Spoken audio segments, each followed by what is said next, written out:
07 everyone. This is Zyron, aka Axis0096. Hoping everyone's doing great. I am live now, and I'm fixing to go over the monthly report and a Star Citizen update for the week of April 13th, 2024. First, we're going to start with Initiative Indicative, which covers the Operation Overdrive stuff, and we're going to start right now.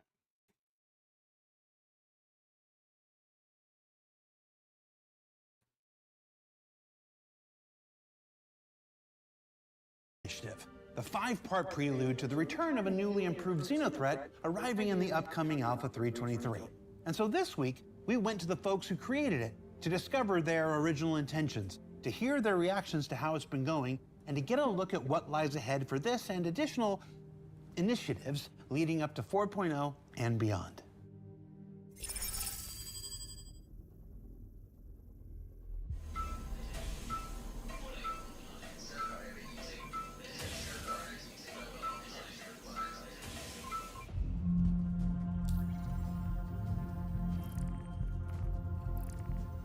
Overdrive Initiative, codenamed Hex Penetrator, was an attempt for us to dip our toes into new events and quest chains for players to progress immediately or over a set amount of time. We're a live service.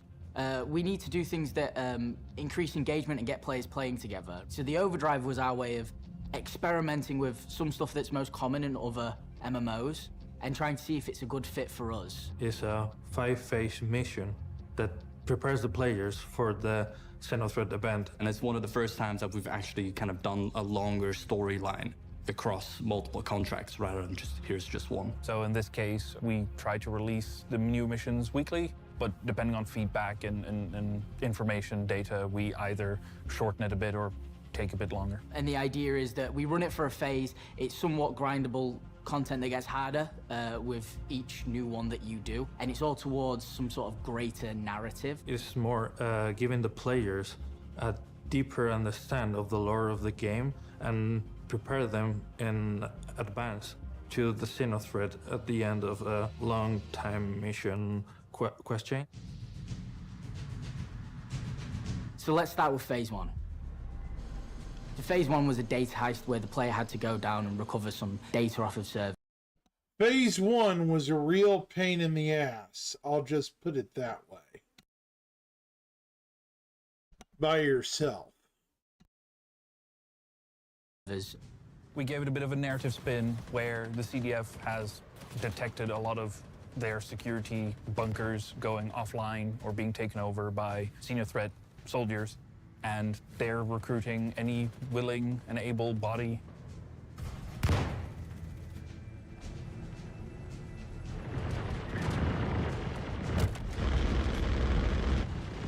And you have to go and infiltrate and capture the data to figure out what they're doing. And keep the server room protected until the hacking is done.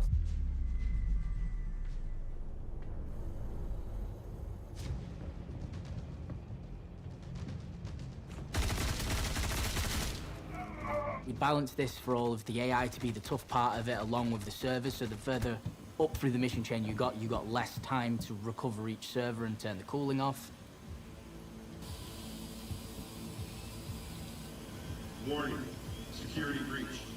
Response. And you had more AI coming to attack you. One of the main key differences that I had the joy of implementing is we took some of the tech from Squadron over, where it's not just Xenothreat attacking you, but they're also putting a lot of pressure going into the server room. You might spot some of the Xenothreat people actually rushing down into the server room to try and check all the covers to see where you're at. A lot of good feedback so far. I think phase 1 went well. We did a lot of work on like improving the AI. Some people getting the intended experience that we have designed, where the AI are reactive, where everything's working perfectly. Some people have spotted some of the AI rushing to the server room and they were like, I didn't even know that AI can sprint at me. Like, is that new?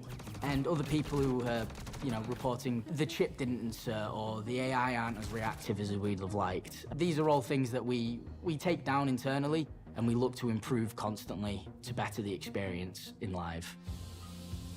People seem quite pleased with the new kind of flow of things and the AI being way more accurate and scary.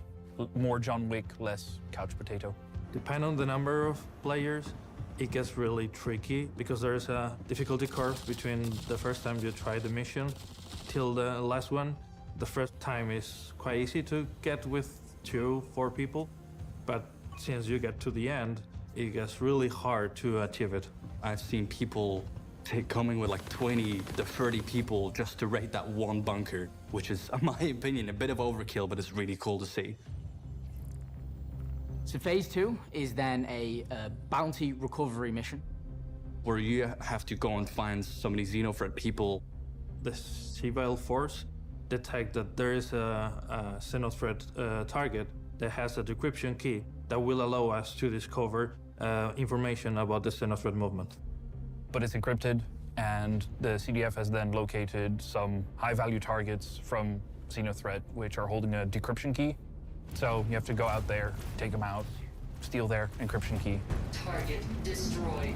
And then bring it to one of the drop-off points. Kill them, steal it, and deliver it. We can get more intel on what Xenothreat's planning next. Target destroyed. These missions used to exist way back when in the PU, but they were taken out because they were broken. So we made an effort to fix these up and then reuse them in this phase.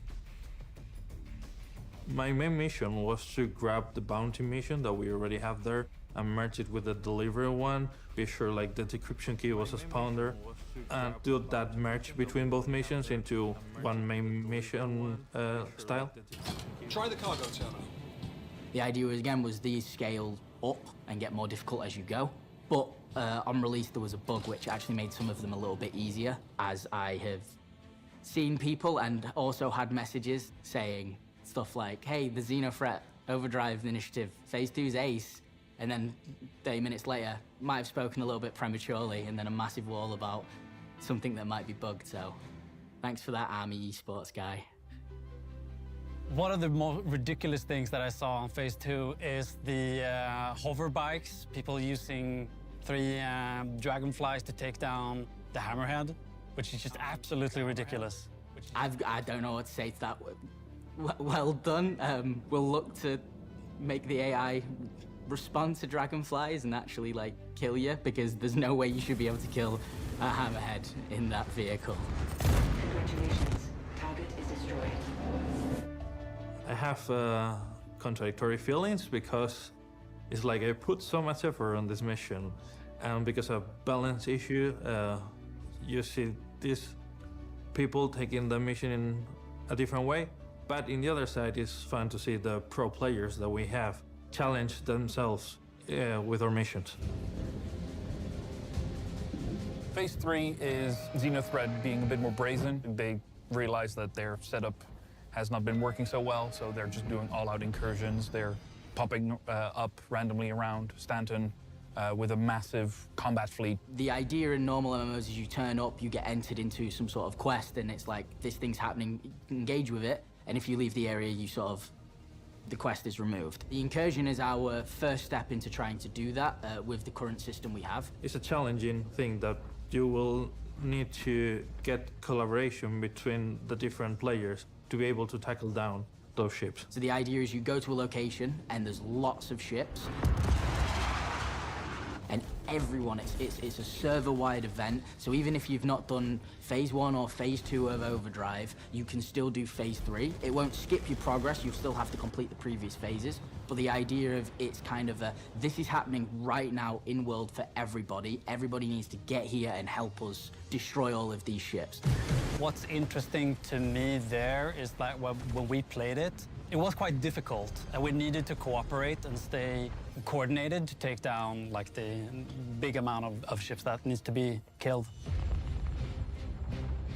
So, as of recording this, this hasn't happened.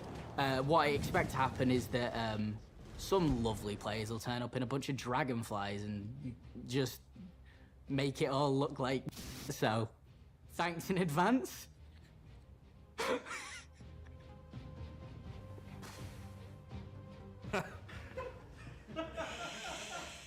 They look very How's this make you upset because of that. I love dragonflies. I got one. In Phase 4, we kind of split it into two subsections. So Phase 4 will have a section that is a comm array, and then there's like a 4.A, which is Korea. First phase is 3 comm arrays back to back are being taken down by Xenothreat operatives. And then you have to go in and stop them. And in the meantime, as you're doing so, be ready to face some ships. They're guarding it, and you're tasked to reactivate the comm array. When you do, they're throwing everything they got at you and try to reconnect to the comm array. Obviously, these are crucial to the functioning of the law and communications around the planet they get taken down from, so you need to repair them. We've added some fun little surprises and changes to them, so it's not just going to be your generic comm array run that people are used to. And once the comm array is reactivated, the turrets come back online and help you in the fight. Apart from the comm array being guarded, it's also more focusing on the combat. We're throwing a lot of ships on you, as well as the Vanguard ships are hacking into the comm array while This is you're where I'm at reestablishing the right connection. now. So you need to focus your fire on those ships before targeting all of the escort ships. Target destroyed. So the idea is that some players would be dealing with the outside defenses, and other players would be trying to actually get in there and sort of make sure the comm array is handled. After you've done enough of these, it turns out that it was all a red herring. And actually, they're doing an all-out assault on Korea to wipe the entire criminal database and sow some chaos so they can plan something more sinister, which you're being tasked to all fly to Korea and take out the incursion of soldiers there. So Phase 5 is our events refractory period, just kind of cool off. And the reason we do this is actually a sort of tried and true game design thing, where if we keep giving you constant action, your dopamine levels are sky high, and then stuff starts to get really boring. As such, people turning up in dragonflies to kill a hammerhead, clearly not enjoying this normal game. So Phase 5 is a delivery mission where you have to go bring supplies to the jump point from Pyro Stanton, because you're aware that Xenothreat's about to raid you, and you want to make sure you're prepared for that big battle.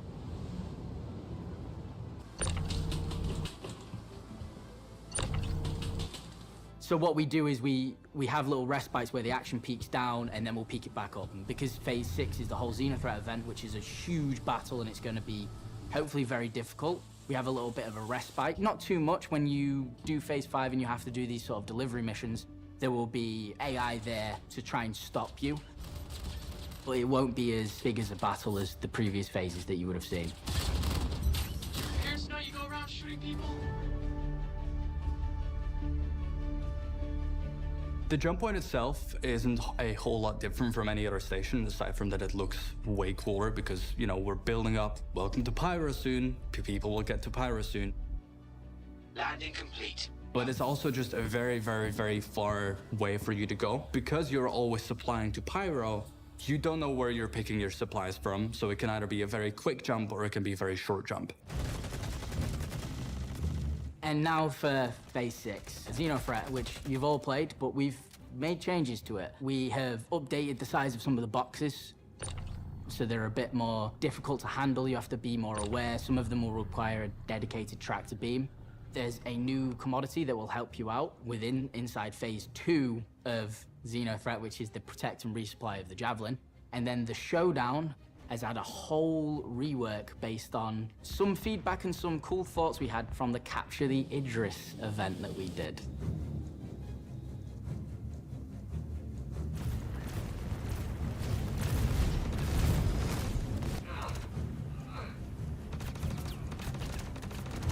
I'm not going to spoil any more of that, but stay tuned.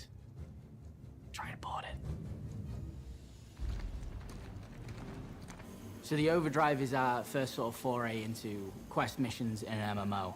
Things that are meant to be repeatable, grindable, meant to encourage the community spirit and people to play together. This is the kind of direction we were starting to head in when it comes to these quest chain missions. This won't be the last one you see. So what we're hoping to achieve with Overdrive Initiative is more quest change and mission linking, more in line with other MMOs that are on the market, which for a more enjoyable play experience instead of more disconnected modules, and give a bit of a narrative flow to it as well, to become more a game. One thing I'd like people to appreciate is that when Chris himself and Rich asked us during some of the reviews as we were making the missions, they asked how the balancing went and if it was difficult. And both Elliot and I's response were, well, for us, it's really, really difficult, but we are kind of terrible pilots anyway. I saw players in the forums saying that they have now motivation to every Friday go back to the game and tackle the new mission. For the development side, what we're trying to achieve with this is just new ways of making missions, make gameplay for players more fun. We're constantly evolving and making the game better. Seeing feedback, we have our own internal thoughts of how we think it well. We've done our post-mortems, and we know how we're going to improve it for the next one. So from here on out, it's only going to get better and better, and we're going to see more and more quest chains come in.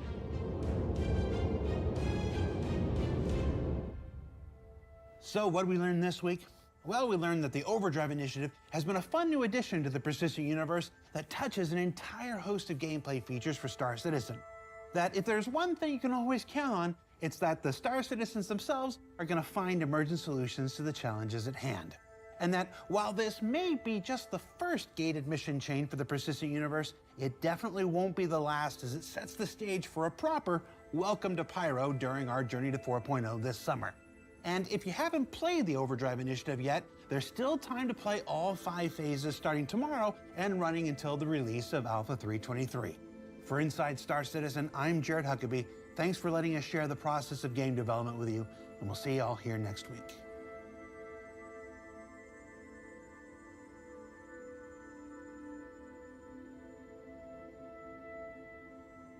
You have to explain Hex Penetrator. So Hex Penetrator is an anagram for pre-Xenothreat, but we know that people data mine our source code, so I just came up with a random anagram that was very inappropriate.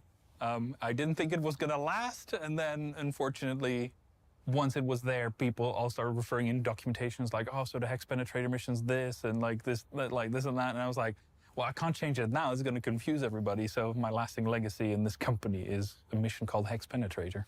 How does Chris Roberts feel about this? He laughed, then told us to change it, and we forgot. Oops. Sorry, Chris. Yeah.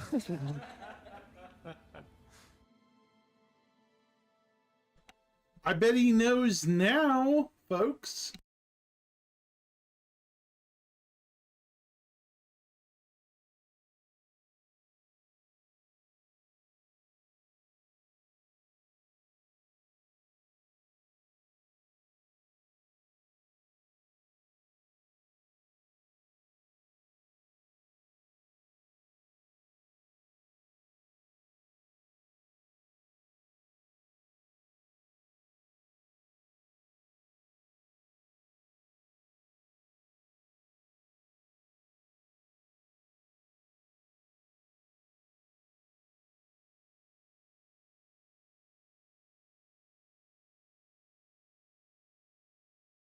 Yeah, I forgot to cover this whole section 3 days ago. So, yay, fun for me. All right. So, where to start? Well, we're going to start with AI features. In March, AI features continued to fix bugs and make improvements to human combat and other AI behaviors. As mentioned in that video, certain players have mentioned that the AI behaved differently. I'm wondering if that's partially due to that. Who knows? I've noticed some definite AI improvements. Not perfect, but definite improvements. They continue to fix bugs and make improvements to human combat and other AI behaviors. One particular bug threatened to become our new standing on chairs issue, a bug that has a lot of individual causes, so it can keep cropping up in different situations. So like with that issue, we adopted a belt and braces approach that should eliminate it, even if a new causes crop up in the future. AI features. AI tech. Last month, AI tech featured focus on finalizing and polishing features for Alpha 3.23 alongside optimizations for existing systems. For example, work on planetary navigation was completed, with the team now able to generate navigation mesh over entire planets. To achieve this, the devs use the same concept the physics and planetary tech teams use for representing planet terrain patches. Compared to the previous implementation, where planet navigation tiles were represented as cube, parallel piped as used in traditional navigation volumes, the new method uses the volume of a skewed square rhombus base. While this brings new challenges, such as how two neighboring triangular navigation tiles will connect, it allows navigation mesh to be generated everywhere and on all types of planets and moons. For Boyd's, the team continued to implement new rules and finalize synchronization between the server and clients. They also worked on additional iterations with design and polished the feature for release. AI iterated on new ship behaviors with design with the aim of greatly improving the AI combat experience. Ooh, shoot. Yeah, my internet just literally had an issue happen. Sorry. Okay, there it went. Sorry, guys, my frames literally dropped to almost nothing.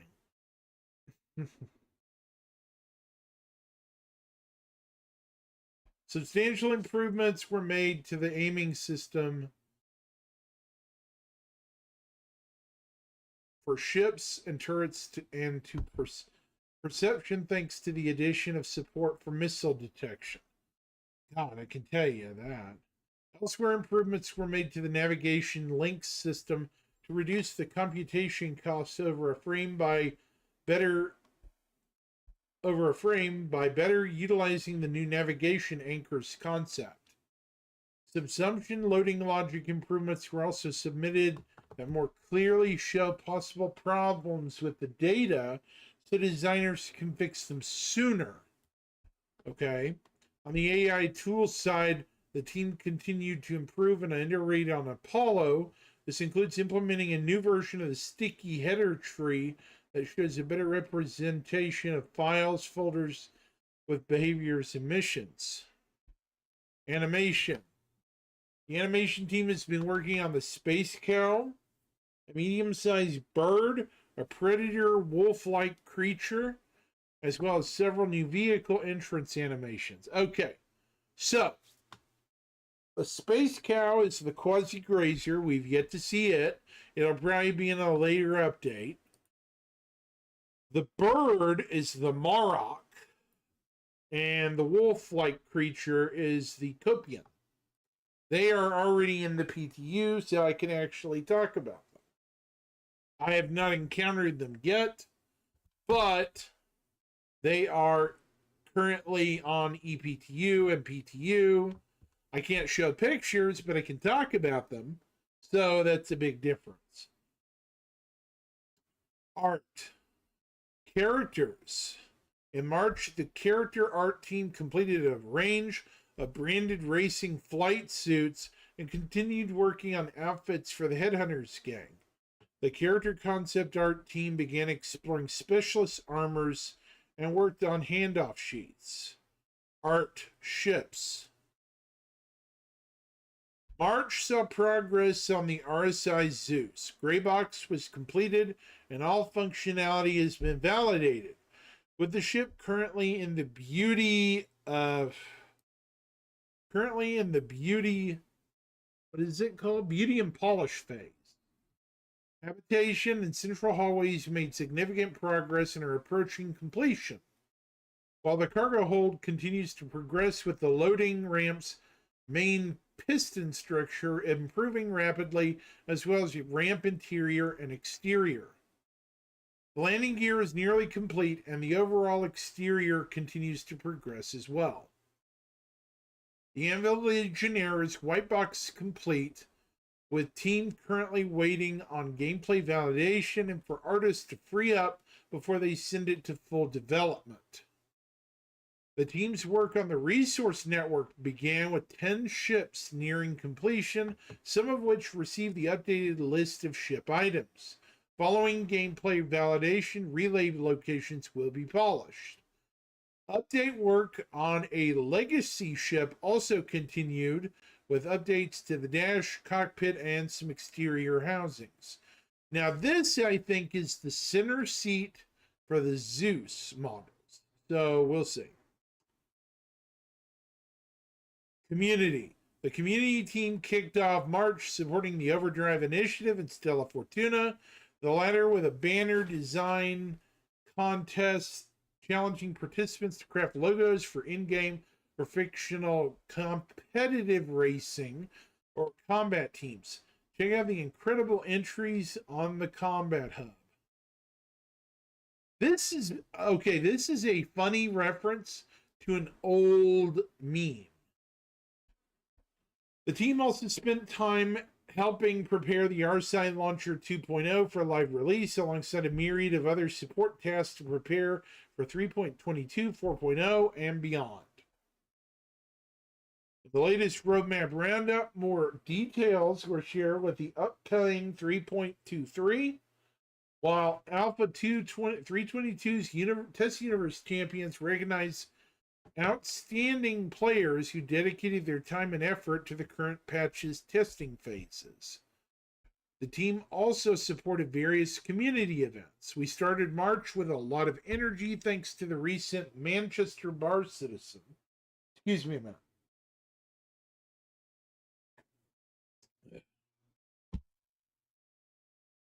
In which nearly 200 of you came out to hang out with devs, org mates, and good friends. Thanks to everyone for stopping by. We can't wait to do it again soon. Talking about events, the System 7 Grand Racing League from Atmo Esports is still ongoing. And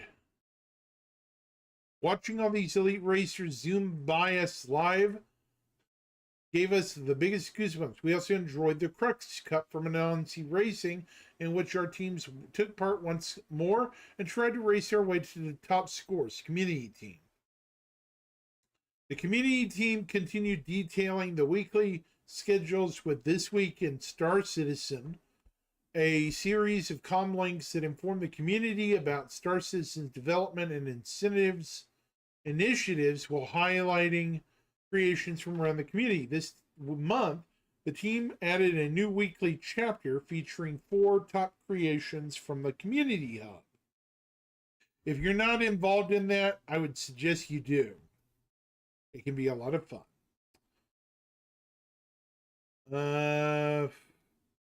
CitizenCon prep is very much underway, with the show layout, general activations taking form. The team is excited about what's already shaping up to be our biggest and best event to date. They also publish a variety of posts regarding all things CitCon, such as CitCon FAQ, to better help players plan their travel and attendance. Finally, community updated the Arena Commander schedule, which keeps players up to date with Arena Commander's rotating game modes. Core gameplay. Here we go. This is a long one. Last month, the gameplay team successfully passed a go-no-go for procedural recoil, new scopes, dynamic crosshairs, and reload improvements. Further bug fixing is currently ongoing for these deliverables. Progress was also made on ammo repooling, including network optimization and bug fixing. The looting UI was also updated to support the way ammo is repooled, while reload animations now play at the correct time following the rummage animation.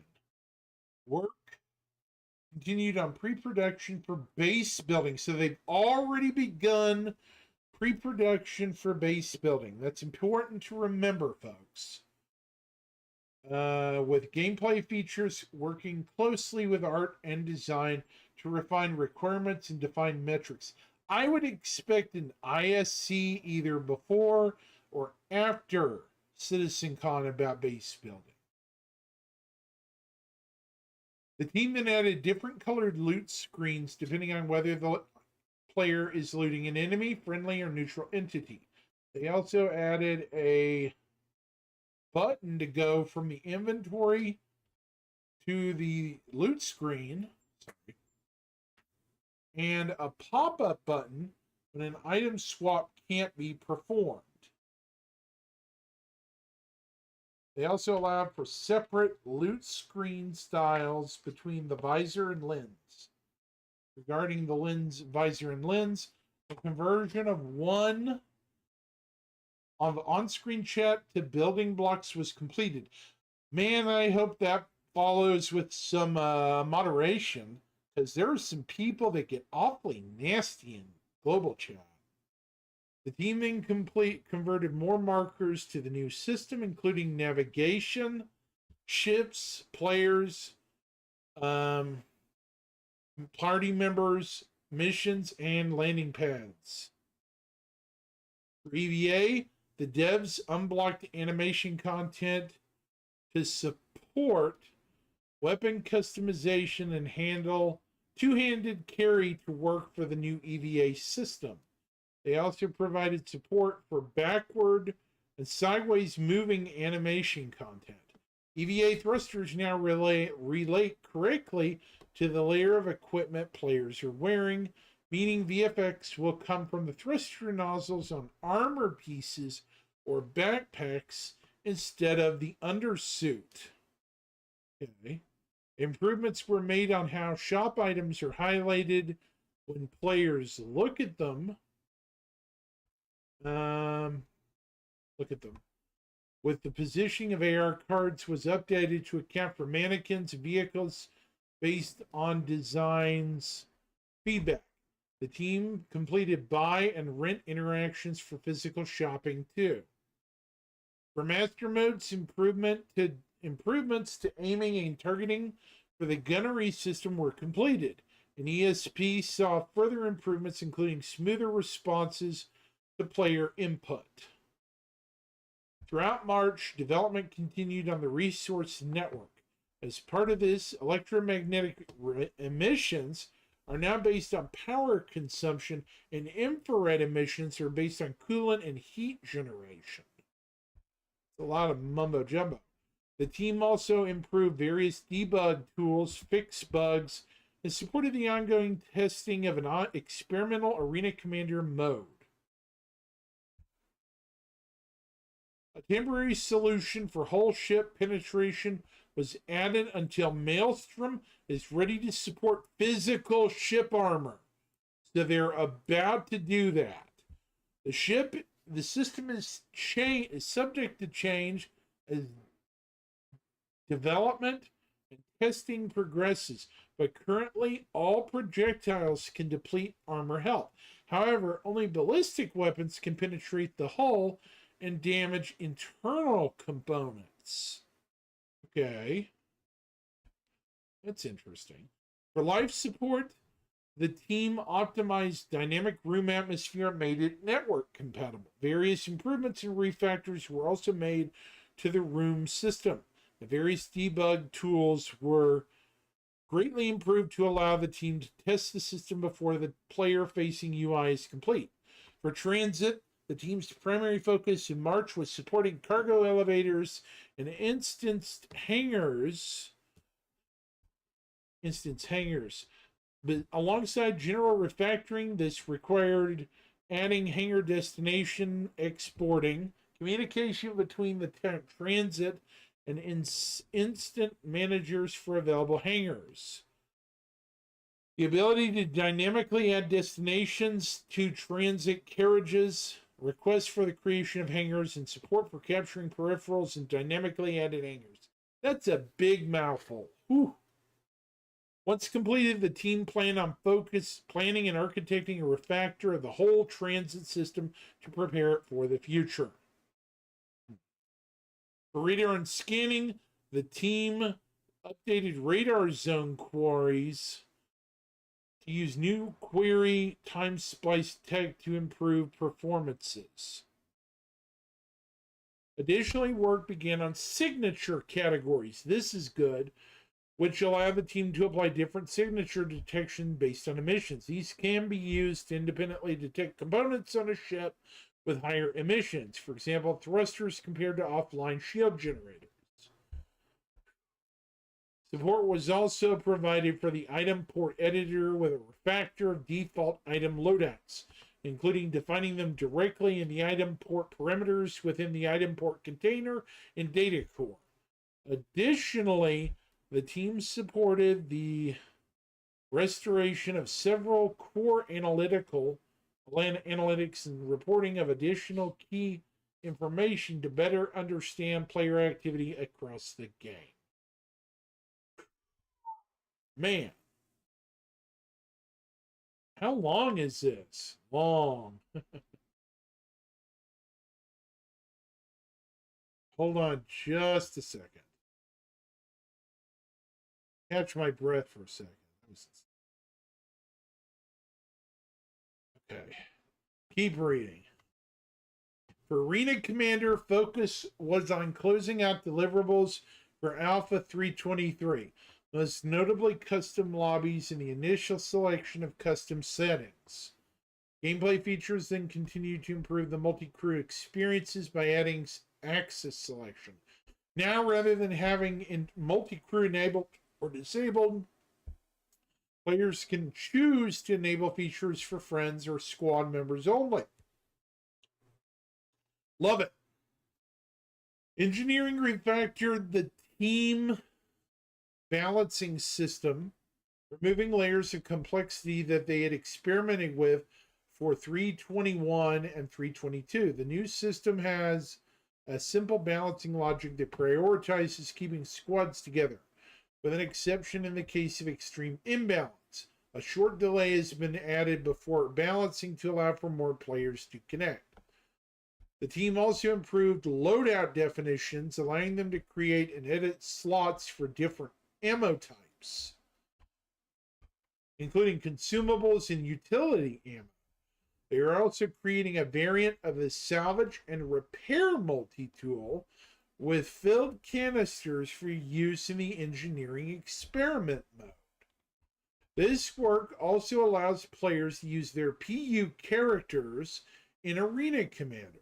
Players who have a customized character will now utilize that rather than the default actor previously used. Yeah, that sounds okay.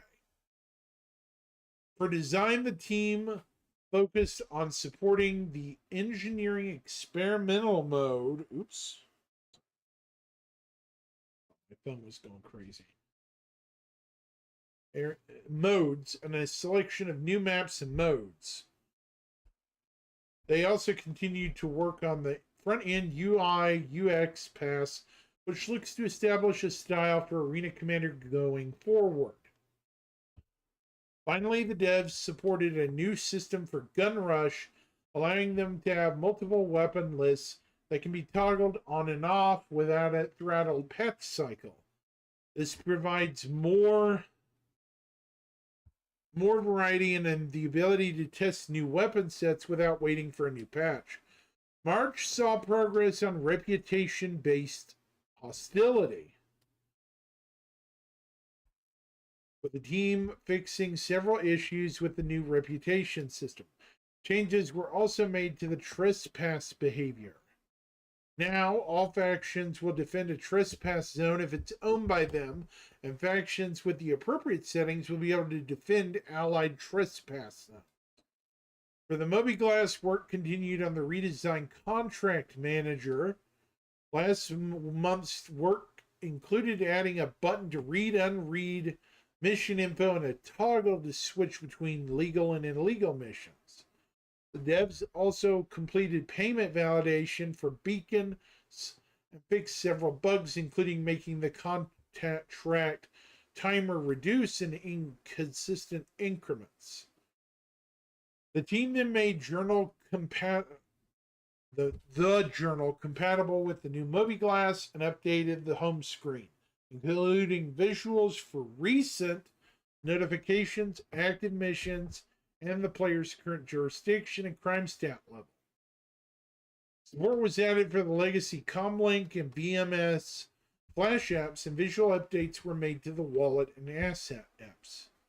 For missions, gameplay features provided a new update structure to mission design, so they could start setting up hauling missions. The overall framework for the offline version of the mission service progressed, while mission service debug GUI was extended to server meshing. Improved debug tools were added to the cargo hauling missions too, such as the ability to debug certain parts of the hauling order to simulate collecting or delivering via freight elevators. March saw progress also on hangars, including the instance interior manager that handles instancing logic and reserves gateways for transitioning between the outside world and hangar. Now players calling an elevator, retrieving a ship, in supported locations will create an instanced hangar that the transit, air traffic control, and law systems correctly respond to. Improvements were also made to the freight kiosk elevator kiosk, including the layout, branding, tooltips, delivery screen, and platform handling. The devs are currently integrating the kiosk with the personal inventory framework.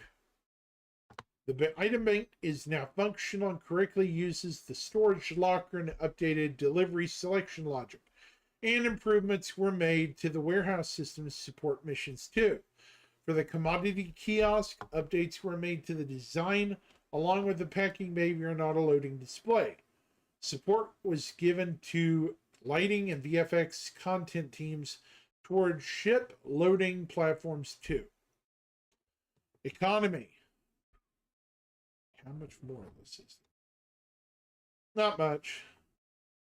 This is the longest one. Economy. Last month, the economy team continued rebalancing commodities, making sure they have a scalable algorithm that works with other systems like crafting. Dimension of crafting, guys. Mission rewards are being rebalanced according to the difficulty and time required to complete them. As part of this, the team are working to better understand how much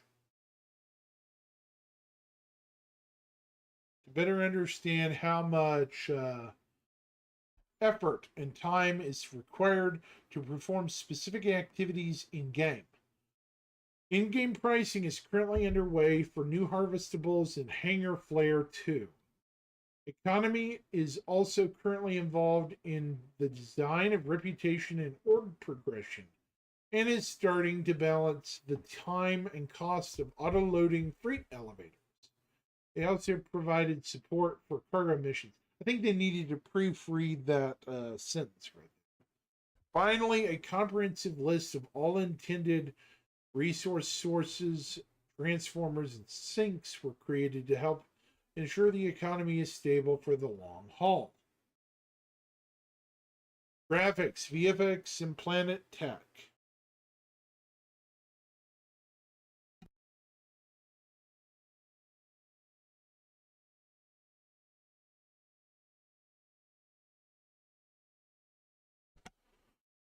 Throughout March, much of the team's focus was on bug fixing the various deliverables for Alpha 3.23.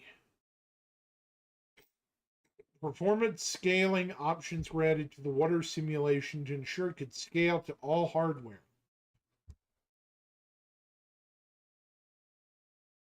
While improvements were made to water boundary shading and visor wetness to achieve a seamless effect as players enter water. Support for distance field collisions was also completed for more accurate collisions with vehicles. The Vulcan team worked through various performance issues as they moved closer to matching D3D performance. This precedes the enabling of multi-threading for the next release. Hopefully smash D3D performance levels on the CPU. GPU performance should remain similar. However, performance issues remain. Depending on the location context, players may see worse performance. Hence the beta level on Vulcan. But the aim is for us to get widespread testing on 323 so we can enable Vulcan by default in the following release. VFX, graphics, and programming team. Alongside this, the team are currently reworking shaders to reduce the total number of PSOs, shaders, that need compiling when the game starts. The Planet Tech started work on Planet Tech version 5, which with initial focus on the groundwork required to set up spatial partitioning. They're currently deciding how this will work with server meshing and server crash recovery. The devs also spent time introducing the concept of default planets for the internal editor so that it's trivial for anyone to create and use a planet for testing. What is this?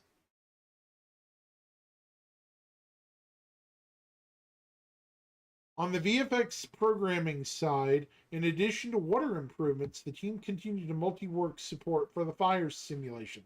They're also making changes to the AR render layer to support enable support for holographic weapons, AG, muzzle flashes, projectiles, enemies, and impacts. In-game branding. In-game branding and locations work together on Invictus launch week, with work approaching complete. The branding work for cargo containers and additional signage for various locations is also nearly finished. Last month, item banks, now called gear storage, were finished, including a heavily worn version for Grimhacks. They were then placed around the verse for convenient access. Explosive containers were reworked and now replace static meshes and levels so they will now explode if players set them. Ooh, environmental hazard. I dig it. Nice. Fire extinguishers recharge cabinets progress through gray box and are currently being taken to final, while cargo hover trolleys are being finalized in preparation for the cargo hangar update. Lighting. Alongside tasks, for instance, hangars, freight elevators, and DCs, lighting worked on Invictus Launch Week. They also supported character customizer, including addressing community feedback to solve some long-standing issues. Locations. Last month saw the locations team polishing. Okay, this is strange. Look at this, folks. Last month saw the locations team polishing content for 4.0. Hey, what's up, Jim? Look at this. Look at this. Jim, this is weird. Last month, they started work already on 4.0, polishing content for it. What's your take on that? Very interesting, in my opinion, if you get my drift. They also closed out the upcoming distribution centers, adding content and quality to give players the best possible experience on launch. They also kicked off pre-production for new mandates, officially beginning in Q2. Yeah, I know, 323 is not even done. And this is saying that they started working on Alpha 4.0. The landing zone team finalized art for instant hangars and prepared them for implementation. So, yeah, I'm curious what's going on here. I think there are two separate teams right now on the updates, by the sound of it. That's my theory, Jim. A, We have a team beginning the work on 4.0 to get the random stuff done. You know what I mean? And B, we have the A team, which is working on the current stuff, and the B team, which is on 4.0 and other stuff. You know, getting it pre-made, pre-done. Does that make sense?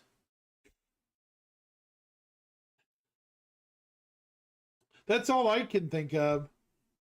Because otherwise, it doesn't make much sense.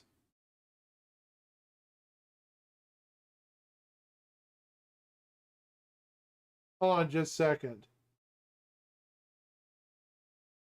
Yeah, I mean, if they've already done it, it sounds to me like there are two separate teams, at least plausibly working on things to me. Yeah.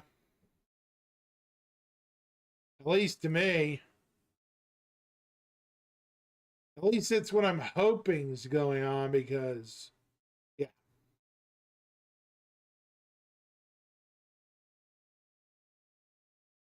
Anyways, I'm going to keep reading here. Last month saw the locations team polishing content for oh wait, I was already on that. Sorry. Mission design. This is new. Last month, the mission design feature team was restructured, becoming the mission design team. Despite the name change, the team will continue to build scalable modular content for the PU.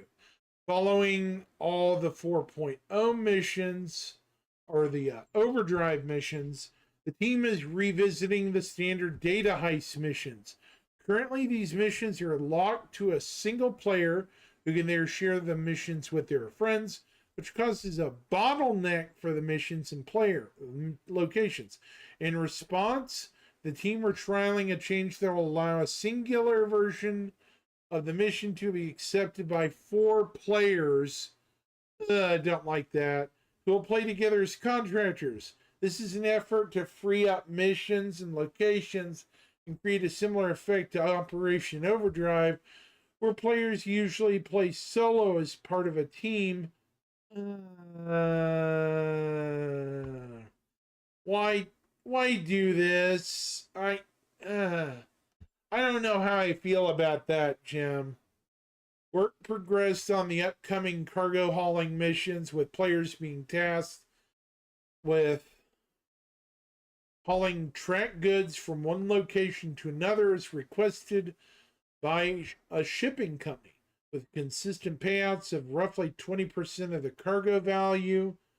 A hauler's income will be more stable than that of a commodity trader, who buys low and sells high as the market fluctuates. Still, once a cargo hauler gets comfortable with the profession, they might try their luck at commodity trading. Maybe. While the player is legally allowed to transport the goods, they do not own them. As a result, lawful stores across Stanton will not buy these commodities. To sell the shipment rather than delivering it, the player must navigate to a fence, a no questions asked shop, to often located in unmonitored area of Stanton. However, due to its tracked nature, this cargo fetches a significantly lower price than ordinary sandbox commodities. Well, that's still more stuff to do for criminal players.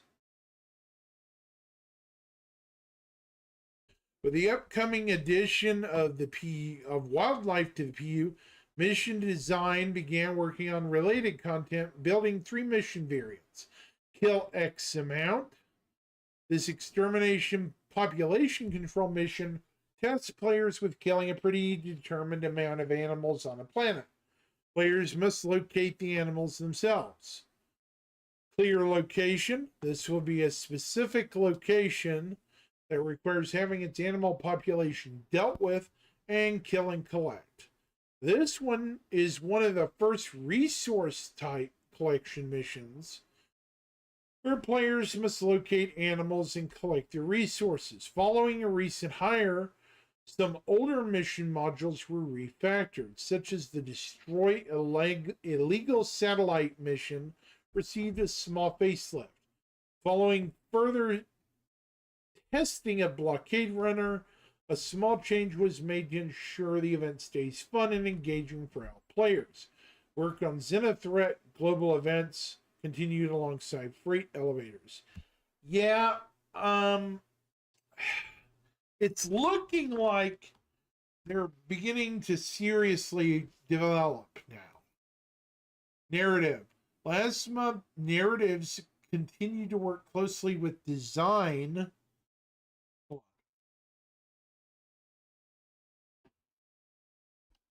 Last month, Narrative worked closely with design to support a wide variety of content, from revising existing missions like the new player experience to outlining new missions being developed to support upcoming gameplay. The team continued to iterate future narrative designed to bring more character and stories to the verse. This resulted in a series of proposals that they've been reviewing for design. They also continue to improve ways to improve AI behaviors to sell more of the Star Citizen lore. Narratives also met with some of the gameplay teams to talk over the loreification of upcoming systems. Okay, this is plural of upcoming systems.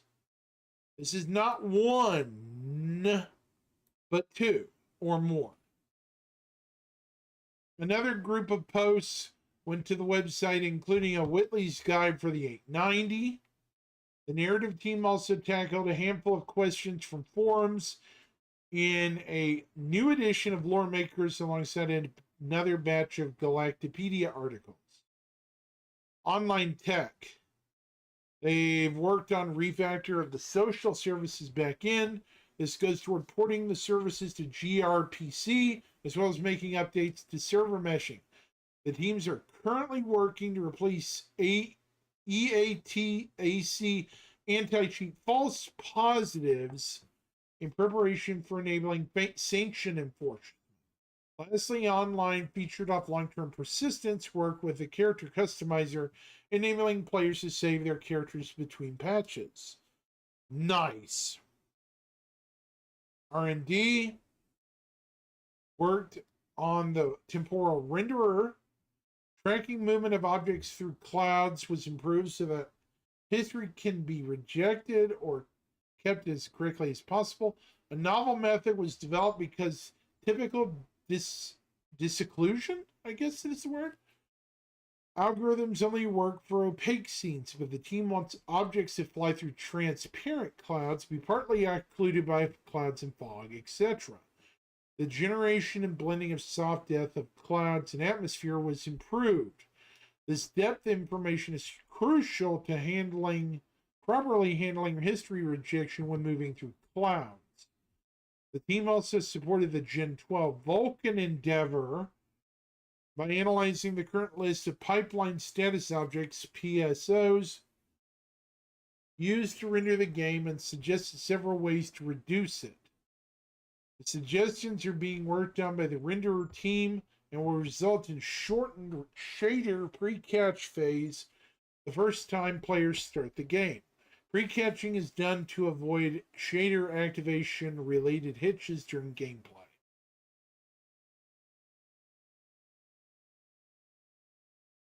Tech team supported various areas of development to prepare for 323 and beyond.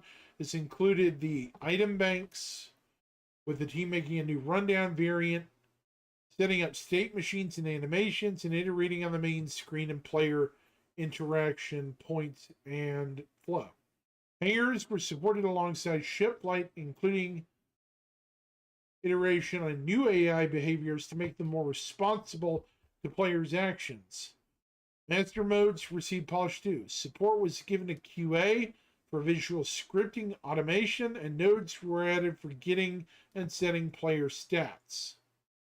For UI, tech design worked on test level setup and FPS crosshairs and hit markers, updating and polishing animation and fixing bugs. General bug fixing was also done, and various tools and workflows received improvements. Whew. It's actually hot in my room. Last month, UI team in Montreal worked closely with the core gameplay and UI teams on the new cargo gameplay updates. This effort encompasses the development of the new freight elevator kiosk, commodity kiosk, and item bank. They also began preparing mandates coming later this year, including the resource network and jump points. The UK-based team focused on adding the new player-facing UI to the game.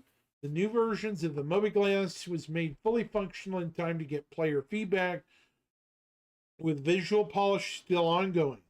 The new visor and lenses received visual improvements, with the last functionality elements were ported over by the programming team.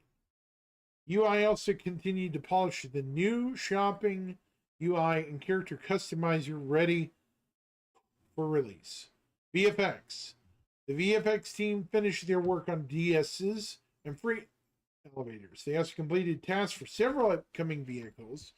Progress continued on jump point effects, including concepting based on new gameplay considerations that became apparent during testing. The team also took another look at water effects to coincide with the graphic team's plans to release some of the water improvements that were shown at SitCon. That was a long monthly report for March. I can't wait to see what they work on for April. Can you, Jim? April's going to be fun, because who knows what they worked on for April.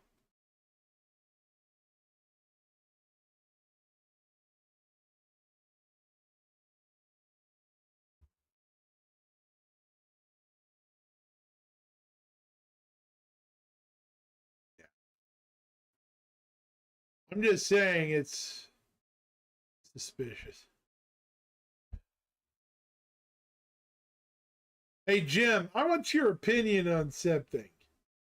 You know, I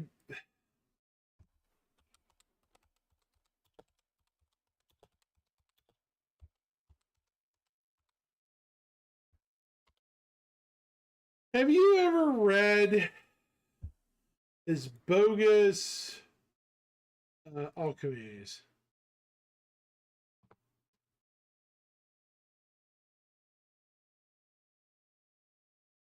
Have you peaceful?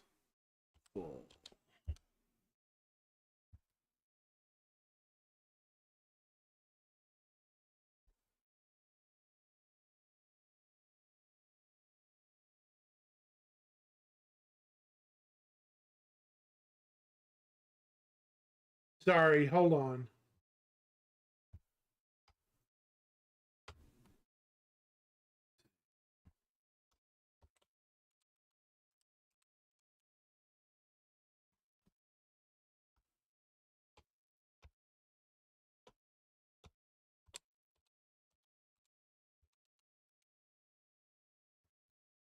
Never mind. There was this guy, I swear, on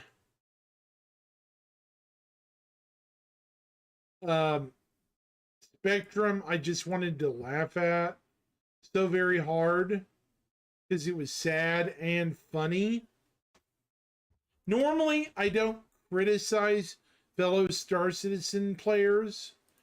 This individual, I'll put it this way, I don't know what they were thinking, but they posted something about the letters from the peaceful ones.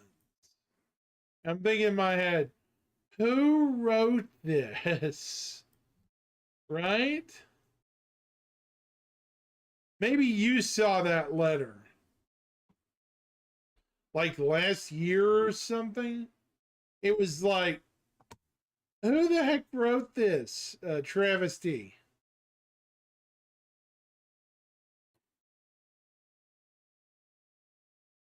Normally I don't make fun of people, but man, whew.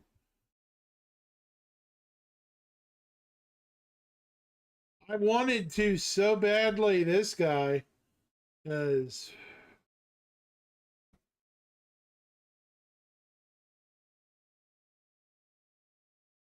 it's some Dr. Alfred Hyperion or something.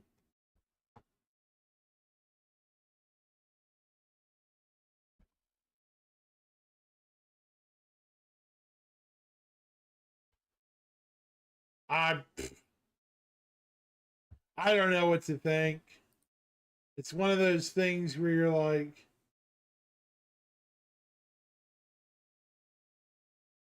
do I really, really want to deal with people like this? Yeah.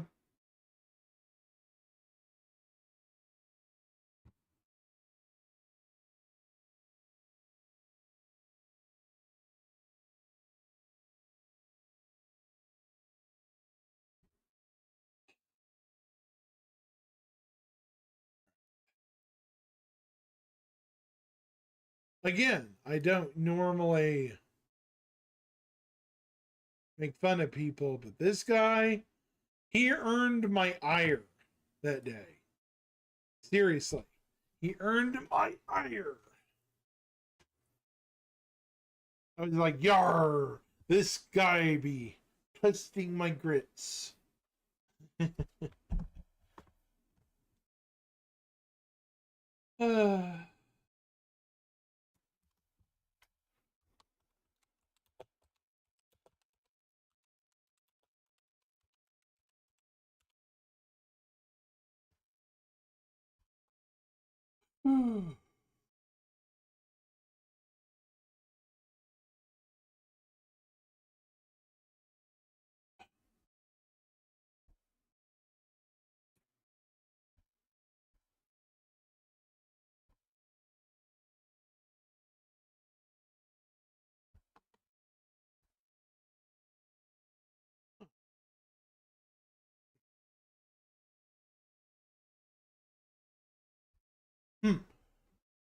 Odd.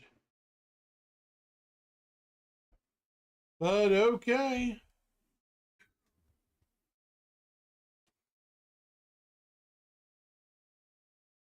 Let's bring in a guest.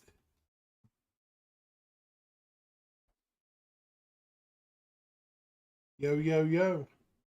What's up, buddy? I'm actually streaming right now. What's up with you? Just chilling. Hey, do you remember that letter about what was it, Commander Hat? About it was this Professor Albert Hyperion dude. DG covered him once. This dude that I don't know what his deal was. I thought he was freaking bonkers, you know? I have no idea who you're talking about. Oh, it's this dude that, well, for lack of a better word, he wrote this controversial thing called letter from the peaceful people on Spectrum. That's weird. Yeah, it was definitely something I wouldn't expect him to post there. By the way, I was reading the monthly report earlier, and I missed something very interesting. What's that? Apparently, in the monthly report, they mentioned systems in terms of planetary system, not singular. They made the actual bold distinction of plural. Word one.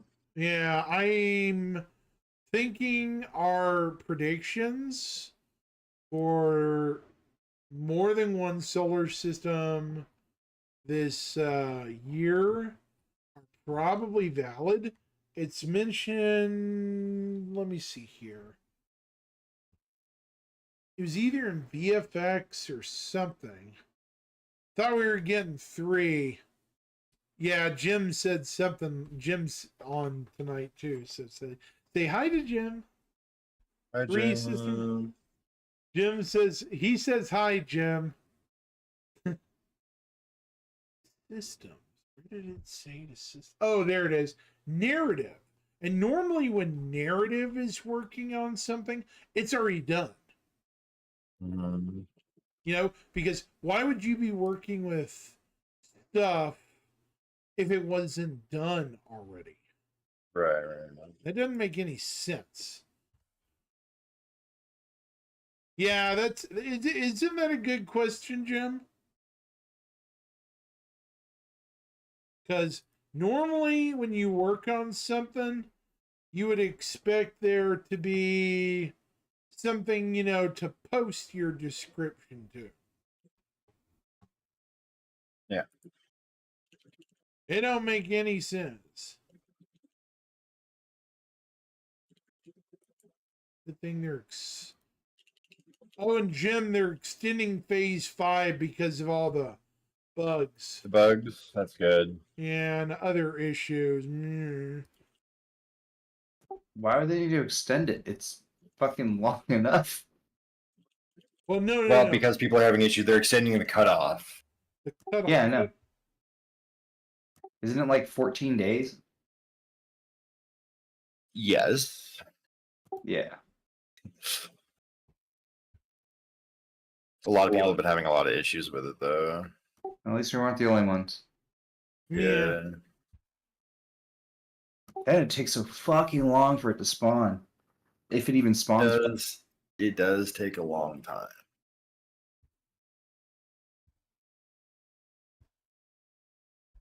Yeah. That's what Jim was saying about 323. It's not even close to being done.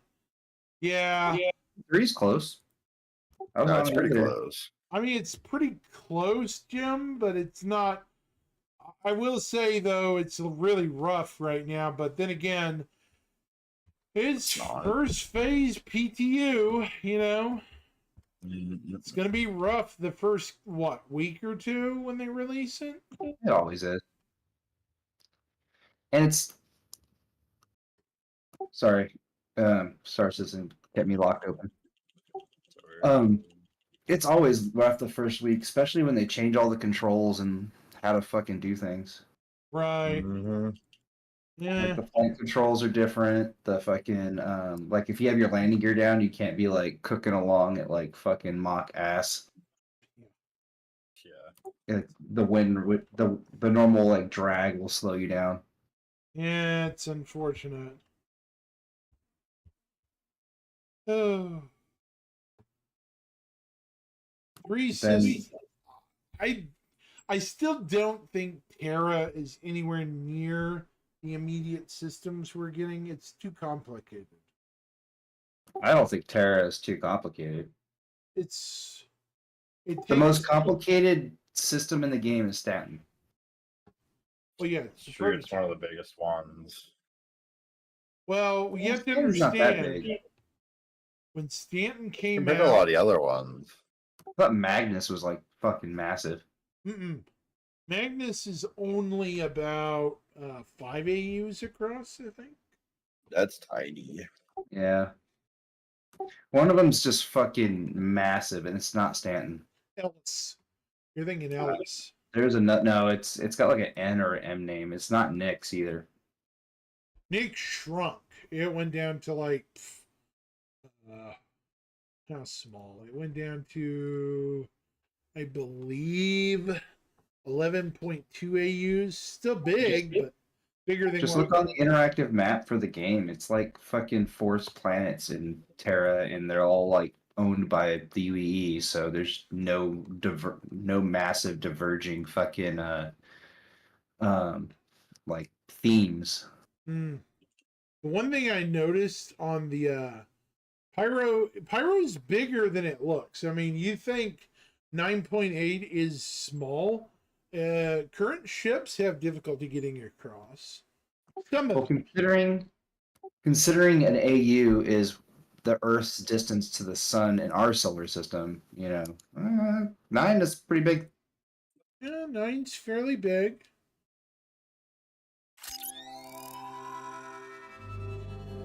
So I'm gonna mute this as soon as I can.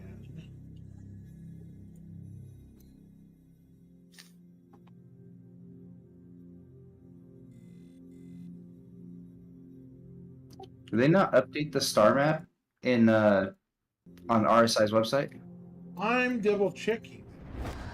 Because it looks like the same holder one, and I was hoping it would be the one that Space Tomato used. I don't think that's the same one. They're probably fixing to switch over. They mention, well, they do have names for the Pyro planet. Look at this. They have had some level of adaptation. We have Pyro the Star, which at one time this was an M star, then it became a K. Then you have Pyro 1, Monox, Bloom, and Terminus, which are the named planets. Pyro 5, Pyro 4, which are a binary. Well, one's a captured body.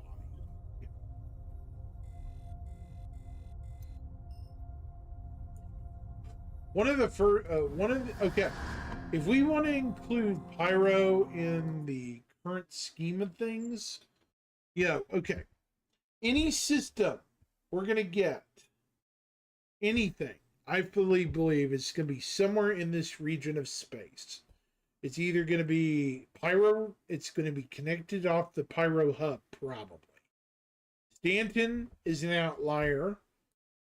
Pyro is connected to, let me see here. Pyro is connected to a lot of things, really. It's basically a hub point. You know? You have Kano, Hadrian, Terra, Castra, Nyx, and I think Oso too. Some of these systems are going to be red herrings because we don't have the tech for them yet. But getting there, you know, with the Boids and animal life, right? Yeah. Oso has a primitive pre-spaceflight civilization on one of its planets. So that one might be. That's the one that UEE is trying not to fuck up, right? Yeah, they're not. They're not trying to screw this place up. Let me see. Which planet is it in here? No, it's not Oso 3. I think it's Oso 2. Oso 2 is a lush biosphere and breathable atmosphere that made it ideal for human habitation if it wasn't for the discovery of the Osarians, Ostonians. This multi-limbed primitive creature is one of many unusual species found to inhabit the Fair Chance Act protected world. This planet is probably off limits to even explore, except from afar. Oso 1, meanwhile, is superheated because it's hot, you know. What is Oso itself? It's an F-type star, so it's hot. Oso 3 is a gas giant with no moons. Probably going to change that because gas giants typically have moons. Oso 4 is airless. Yeah, I don't need a list of every planet in the game, but Well, I'm streaming, so sorry about that. I should have said something. oh, you're good then. Oso 5, not really interesting.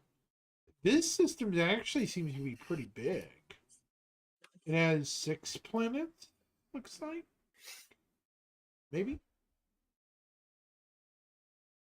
Yeah, Pyro's fairly big. It also has a ton of jump points to jump. Castra might be one of our first military systems. Get out of that. Go back.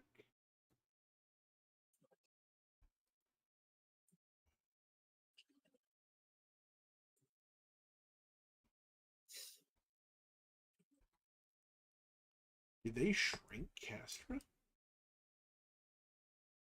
I think so. Castra has 2 planets. You have Castra 1 and Castra 2. That's it. 2 planets around a star. It's bigger than Pyro, I can tell you that. Castra is 22 astronomical units across. And it has a blue star at the center. A main sequence blue dwarf, B dwarf, which, as you know, are supergiant or supernova candidates. That system at some point is going to go boom. You know? But probably long after humans are done. So the 2 largest systems in the game is Tamza and Helios. Yeah. Tamza only has 2 planets, but it's 304 AU across.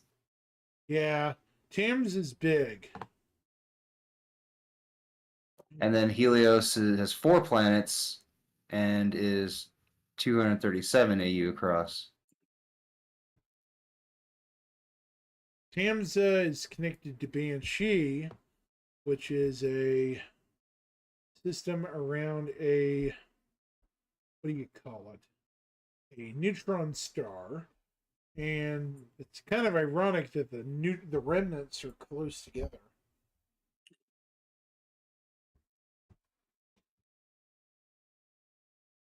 By the way, the Lost system is near Pharaon. The one UEE's got the top 3 systems with planets in it. Yeah. Killian has 14, Ellis has 12, and then Sol with 9.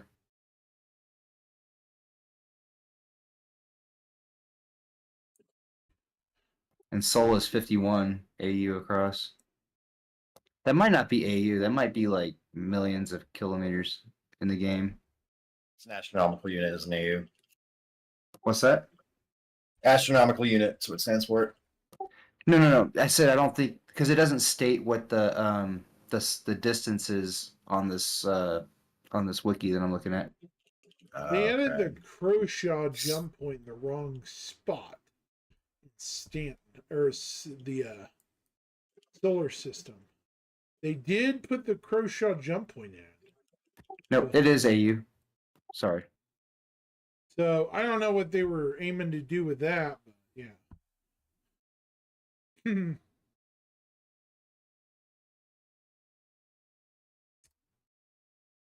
Yeah, I still say Pyro will likely come out. Nyx probably would get announced at SitCon for an official soft date. When I say soft date, I don't mean, oh yeah, it'll be out in 8 months, no repercussions, right? When I say soft date, I mean projected, right? Is that a better word to say it? Sure.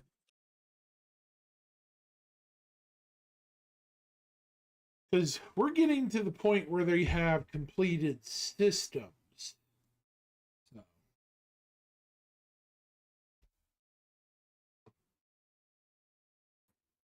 Nyx only has 4 planets, 2 asteroid fields, and even if they added moons to that, that's minimal effort,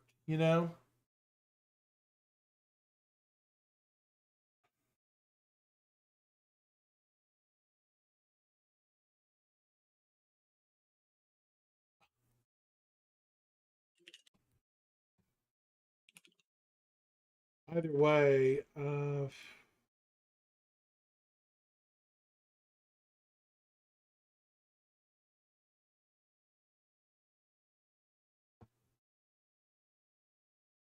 and AU is actually 93 million. Oh, wait.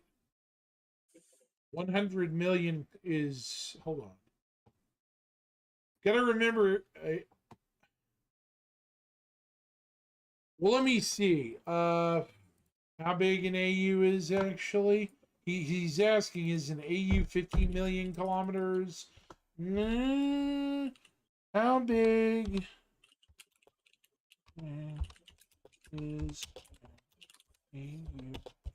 92,955,807.3 miles. It is this big in kilometers. Hang on, I'm typing the answer for you, Jim. A second. Kilometers.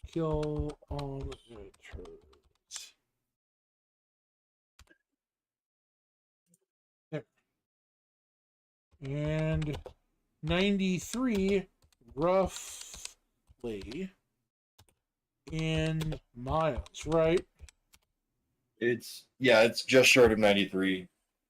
And it's right at 149.5 million kilometers. So 149.6 million kilometers. Big distance. Yeah. Definitely. Yeah. Hey, what are you streaming on? Twitch and YouTube, basically. I'm on Twitch. What's your Twitch? Axis 0096. You'll see me. Uh, See. I'm gonna try to pull back up the map. You'll see me pop up. There we go. I just found it. Yeah.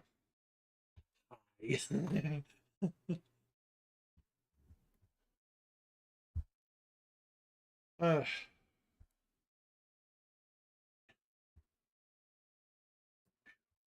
it's actually hot in my damn room. Damn it.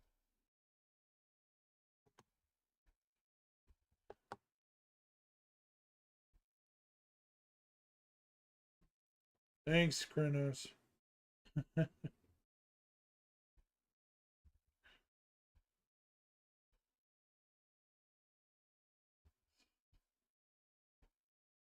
heard it beep at me.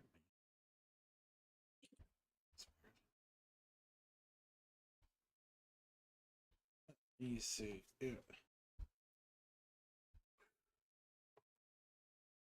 So yeah, I mean, it's a big distance, basically.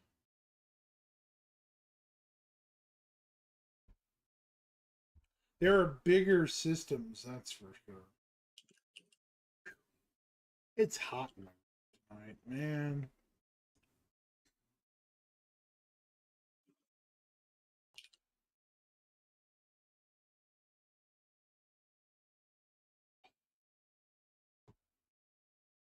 So how have you been tonight, Kronos? Been all right, man. I really wanted to be on earlier tonight, but man, stuff just didn't pan out tonight.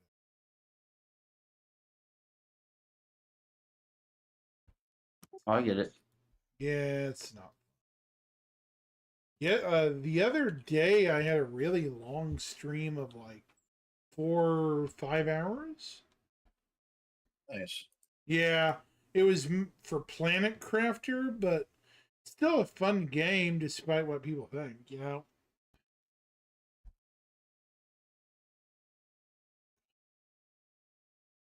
If you guys haven't tried Planet Crafter, it's fun. I've never played it before.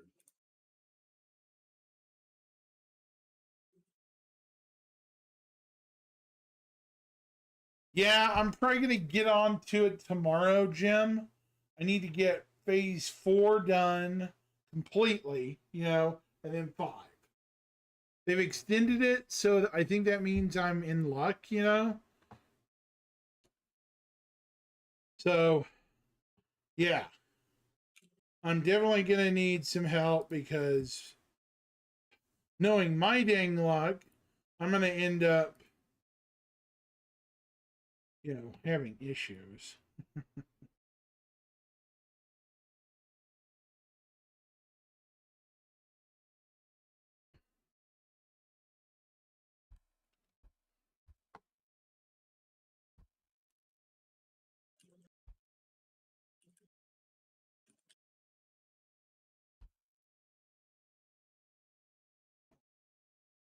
By the way, I fixed my streaming software hat.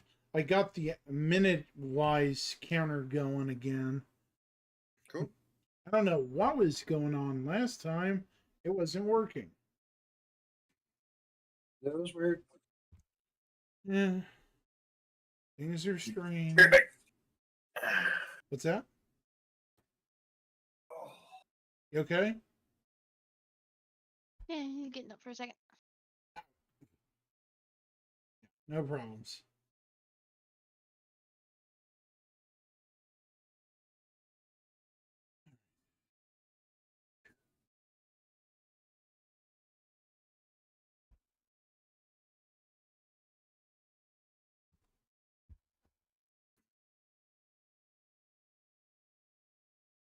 Yeah, I saw that, Jim, and it looks ugly.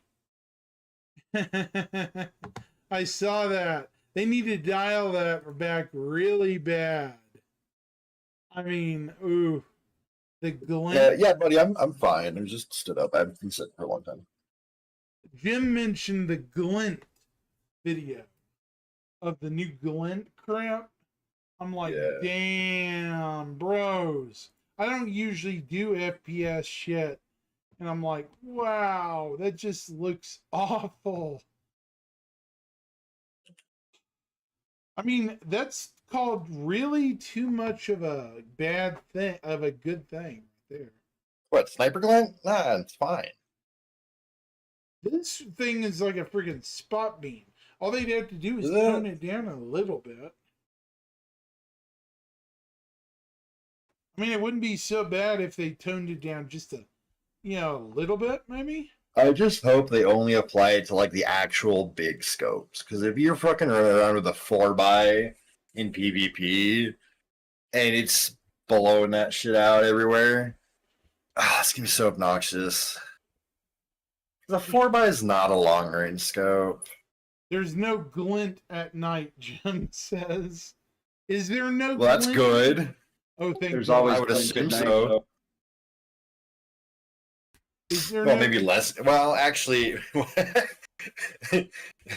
we're gonna have glint in a lot more places than we think we're going to because Be retarded to start, It's on- and then it'll tone down. yeah.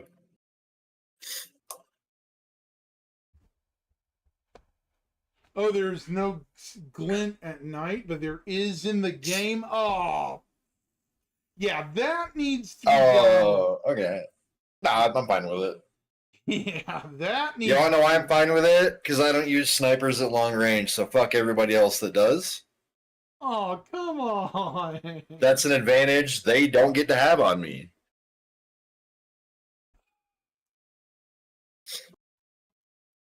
That's why I always check my surroundings. Dude, the times I've been shot by snipers from long distances, like, well, I guess I'm dead. You know what I like about this game? What? What? You can't tell where the person is because of a fucking augmented reality icon. So if you see them and you shoot them, and it's really hard for them to see you. Glint for real? Yeah, it's not like, oh, you got shot by this guy way over here a mile away. Dude, the glint for railguns will be that of 1,000 burning suns, searing your... It doesn't have a, well, yeah, once it fires. Yeah, that's just a fucking muzzle flash. That's just a muzzle flare, yeah. It's, dude, it doesn't even have fucking fire either. It's electric. Having taught snipers at fucking the U.S. Army Sniper Corps for years, like, there is a glint at night. Zamoon. Yeah. Well, it's not even that. Like, fucking lights from around everywhere else can hit your optic. That's why you fucking mask it. Yup. Good old burlap sack. Seen that trick used a few times. It glows Seen a lot of 1,000 dudes out there burning actually use leaves and shit suns. too, which works. Or, you know, don't take your scope cap off until you're ready to fire. Yeah. Nah, just build a bird's nest in it or a cat eye. It cuts it down Yeah. almost to nothing. Oh, yeah. Cat eye works really well. Yeah, thanks for the warning, Kronos. If I see somebody glinting, I'd be like, open fire! He'd be like, what? Oh, there's a scope glint over there. Oh, no. Hey, you're not supposed to see me. Yeah, I could see how. Now, one thing that they could make. Well, There's it's going to be a huge get problem in Star around it. Citizen because we don't have to worry about just one celestial body. Now, I I can mean, imagine like a couple of these big orgs actually go to war with each other once the game goes to live, and they're actually having like ground wars on like moons and planets and stuff. The amount of sniper glint you're actually going to see compared to like just an earthly battle, Yeah. obviously, is going to be a lot more, but Yeah. it's going to be a very different kind of war. It's gonna be. They have, I mean, they got to have like something for people to go to war over first, other than just, because you got to have. It's going to be someplace- materials. Yeah, you got to have something to like hold. Otherwise, Oh, if yeah. you're just out there trying to kill them, all you have to do is keep moving around. You'll never fucking have a fight. Yeah, exactly. Well, because in the future they said that they were going to redo the way mining works, and it's not going to be rocks anymore. It's going to be like nodes where you go and Nodes, just dig, veins, and and there's not going to be like 100 of them either. It's going to be like 6 per moon. I don't think they should do that. I don't think so either. And it's For- I'm not a miner. I just think that it would be now maybe if you build like a Well, they didn't say it was going to be a one-person thing. I think they were implying that like a shit ton of people could mine on it at the same time. yeah. So there's I like think two it's big like reasons you don't want to do that, because it would allow miners to be killed by griefers and pirates too often. Yeah. But then it would also incentivize hiring guards or just Yeah. having them. Here's my thoughts on that. Like if they do that, they need to do it like for certain stuff, like for like the deep core mining, like you're doing like strip mining scale fucking mining, and it's like if you build a base there. Mm-hmm. Otherwise, it's gonna kill it. Like, especially if they want to have like a fleet or a oh my god, sorry, I just read a sign that said fleet and said it out loud. If they want to have a player-driven economy similar to like EVE Online, they can't go that route. Yeah. Because you'll have so much contention over the mining sites that like I think what they're gonna nothing will do- ever get harvested.